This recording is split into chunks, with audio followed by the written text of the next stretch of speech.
Hello everybody, it's EK from EK Gorman Designs, and I am sneaking in here with a first part of a 3-part series featuring 5 fast cards of White Rose Craft September Vintage Rose subscription kit. Woo! Got it all out. This is if you missed the unboxing video, I'll put the link up here and in the box below so you can catch up. The first thing I did today was take 2 of the 6x6 pieces of paper and trim them down so that all the little individual little sayings could be at my disposal to make pretties with. And for my first card, I used 2 of those trimmed up pieces, plus one of the larger sheets trimmed down, and another little scrap of paper that I made it turned into. It was originally a full 6x6 piece, but I turned it into a scrap. I am out of tape on a roll tape, so I'm having to use score tape today.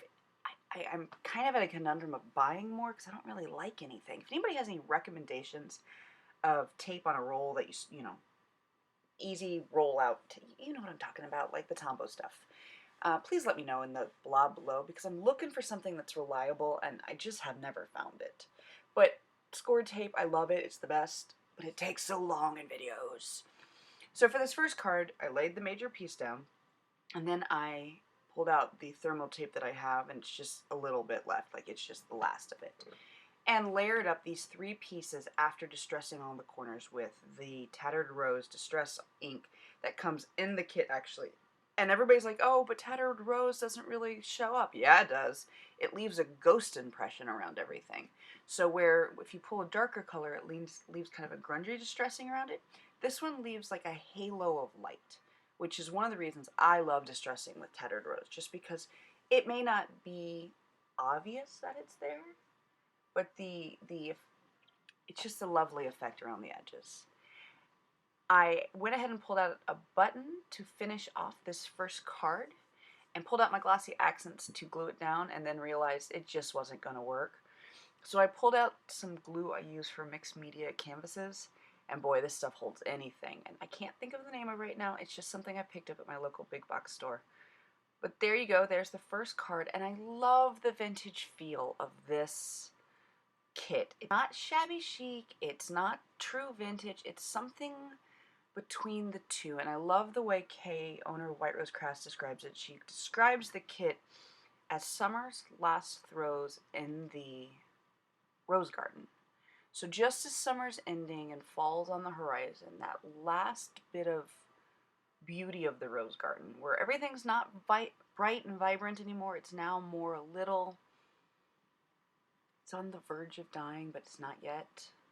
So that's what this kit was designed around, is those last throws of your rose garden as summer's ending.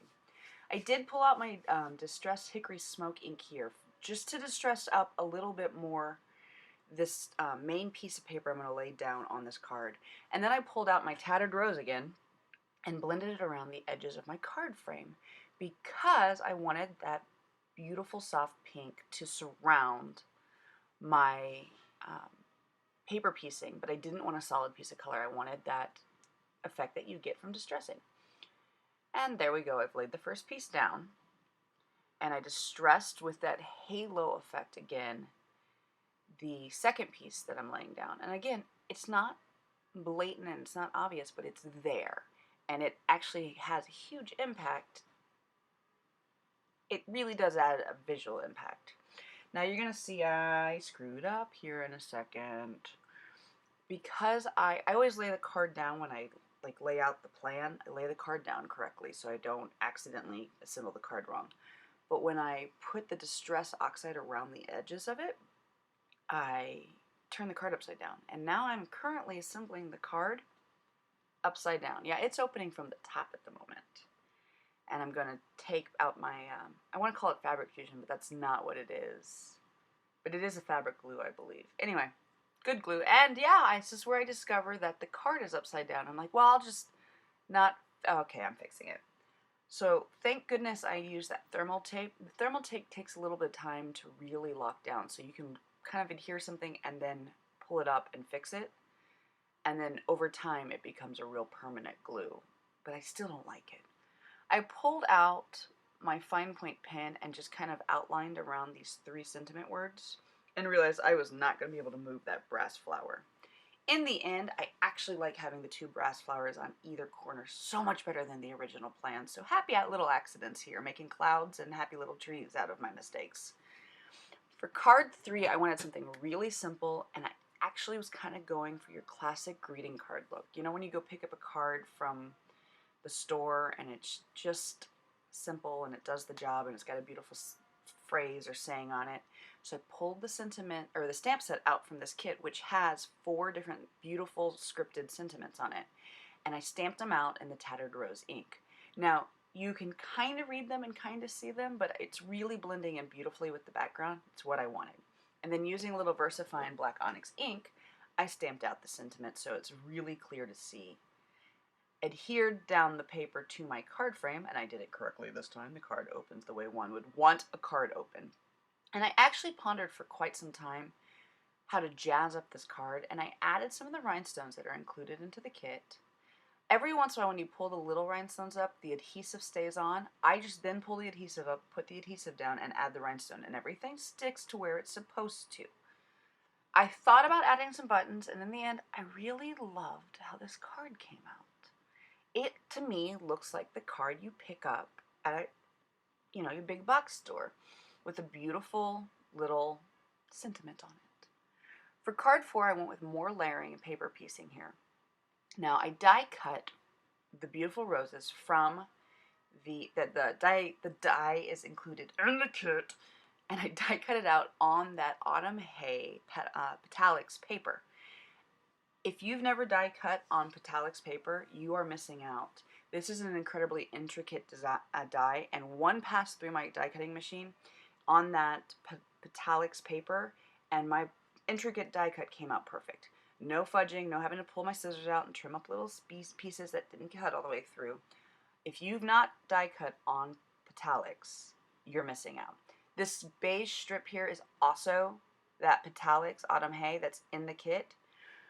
I used it to I needed a little bit of a border and I needed a little bit of stability. So I used a strip of it right here to help frame everything. And then I used some 3-dimensional squares and a bit of a bit of thermal tape.